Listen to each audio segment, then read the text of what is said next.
بسم اللہ الرحمن الرحیم۔ میں ہوں عنایت اللہ کاشف ایڈوکیٹ اور آپ دیکھ رہے ہیں لیگل انفارمیشن۔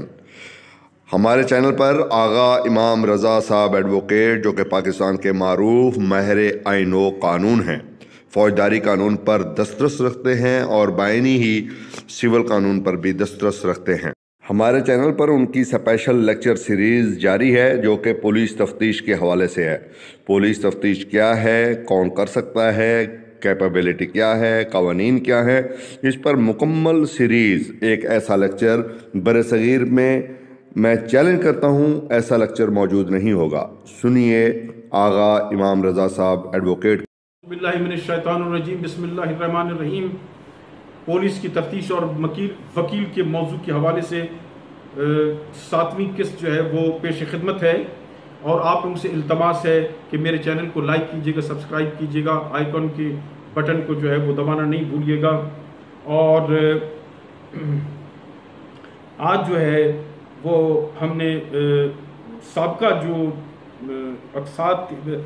قسط تھی، وہاں تک ہم پہنچے تھے کہ میجسٹریٹ کی عدالت میں پیش ہونے سے انکاری یا اگر کوئی حیل و حجت کر رہا ہو کوئی مستغیث یا گواہ، تو اس کو کس طریقے سے تفتیشی اس سے جو ہے شورٹی بانڈ لے کر اس کو پیش کرے گا۔ آج ہم اگلی کارروائی کی طرف بڑھتے ہیں، وہ ہے 172 جو ہے کارروائی، یہ ڈائری سے متعلق ہے، یعنی کہ جس کو ضمنی کہتے ہیں۔ اس میں یہ ہے کہ ہر تفتیشی آفیسر ہر روز تفتیش کا احوال، وہ جگہ جہاں پر اس نے دورہ کیا، جہاں پر اس نے گواہان کے بیانات لیے، کوئی ملزم کا بیان لیا، وہ حالات، وہ واقعات، وہ تمام اس میں بیان کرے گا۔ 172 سب سیکشن 2 کہتا ہے کہ فوجداری عدالت پولیس سے جو ہے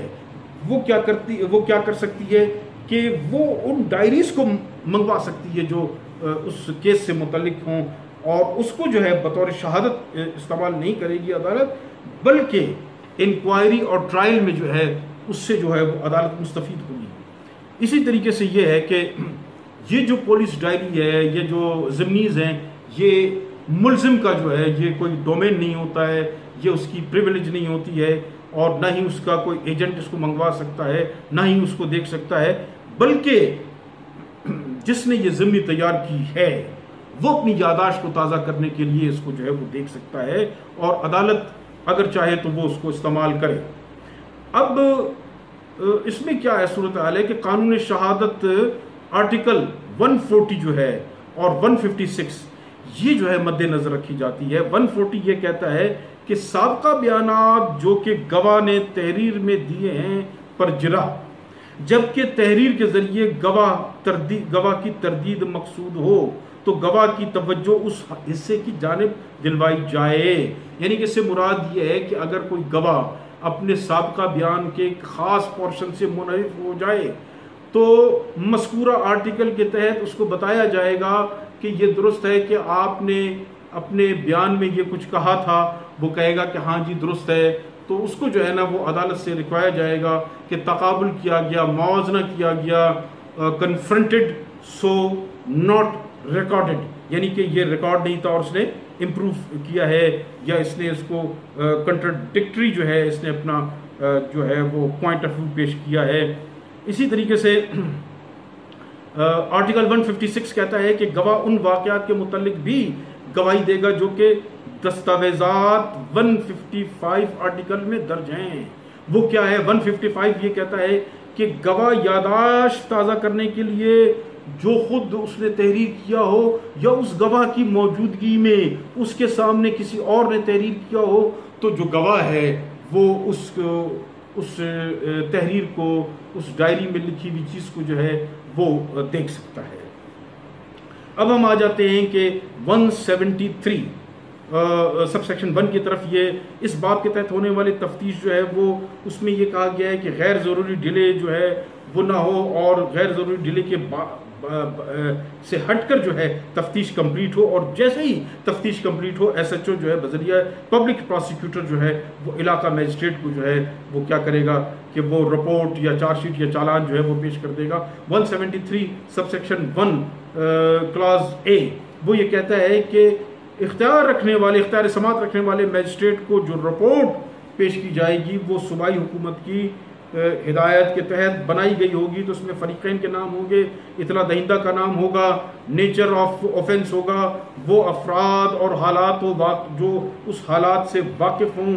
گرفتار شدہ ملزم، اگر ملزم رہا شدہ ہے، اگر وہ فرار شدہ ہے، اگر وہ بھاگا ہوا ہے، بیگوٹڈ ہے، جو بھی ہے، وہ بانڈ پر ہے، شورٹی پر ہے یا بغیر شورٹی کے، اس کا تمام حوالہ دیا جائے گا۔ 173 سب سیکشن 1 کے کلاس بی وہ یہ کہتا ہے کہ اس بابت وہ میجسٹریٹ صاحب کو مطلع کرے گا جیسا کہ صوبائی حکومت نے طریقہ وضع کیا ہے اور اس فرد کے خلاف یا اس ملزم کے خلاف کیا ایکشن لیا گیا ہے، کس نے سب سے پہلے اطلاع دی وغیرہ وغیرہ، یہ تمام جو ہے علاقہ میجسٹریٹ کو جو ہے تفتیشی بتائے گا۔ اس میں جو شرطیہ ہے، پروویزو ہے، وہ یہ کہتا ہے کہ 14 دنوں کے اندر اگر جو ہے تفتیش مکمل نہ ہوئی ہو تو اس دن جب 154 کے تحت ایف آئی آر درج کی گئی ہو، ایس ایچ او تھانہ 3 دنوں کے اندر اندر میجسٹریٹ کو بذریعہ پبلک پراسیکیوٹر جو ہے وہ انٹرم رپورٹ اس فارم کو جو کہ صوبائی حکومت نے پرسکرائب کیا ہے اس کے تحت جو پیش کریں گے، جیسے کہ میں نے پچھلی قسط میں بتایا تھا کہ اس میں ایمبیگٹی پائی جاتی ہے اور اس کی کلیریفیکیشن کی ضرورت ہے، اس کی میں وضاحت کر چکا ہوں۔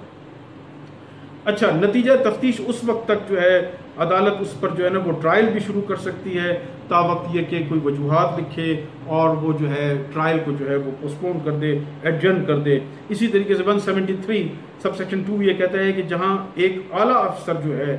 وہ زیر دفعہ 158 مقرر ہو، جہاں پر صوبائی حکومت نے جنرل یا اسپیشل آرڈر کے ذریعے مذکورہ رپورٹ اسی آفیسر کے ذریعے کہ جہاں میجسٹریٹ کا حکم ہو۔ اسی طریقے سے 173 سب سیکشن 3 یہ کہتا ہے کہ جب کہ رپورٹ کے ذاتی مچلکے پر ملزم کو رہا کیا گیا ہو، میجسٹریٹ مچلکے ڈسچارج کر سکتا ہے یا جیسا وہ مناسب سمجھے اس کا وہ حکم دے سکتا ہے۔ 173(4) یہ کہتا ہے کہ مذکورہ رپورٹ کی کاپی ملزم کو درخواست انکوائری یا ٹرائل سے قبل جو ہے وہ پرووائڈ کی جا سکتی ہے۔ پروویزو یہ کہتا ہے کہ رپورٹ بررقم ہوگی اور خاص وجوہات کی بنا پر میجسٹریٹ صاحب مفت بھی ڈلیوری کرنے کا آرڈر کر سکتے ہیں۔ 173(5) یہ کہتا ہے کہ ایس ایچ او علاقہ جو ہے تھانے کا وہ کیا کرے گا، رپورٹ 173 سب سیکشن 1 پیش کرے گا اور اس کے ساتھ ہی گواہان کو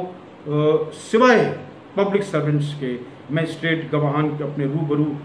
یا کسی اور عدالت کو ٹرائل کے لیے جو ہے نا بھیجنے کے لیے کوئی تاریخ مقرر کر دے گا۔ تو اس کے ساتھ ہی آج کا جو ہے وہ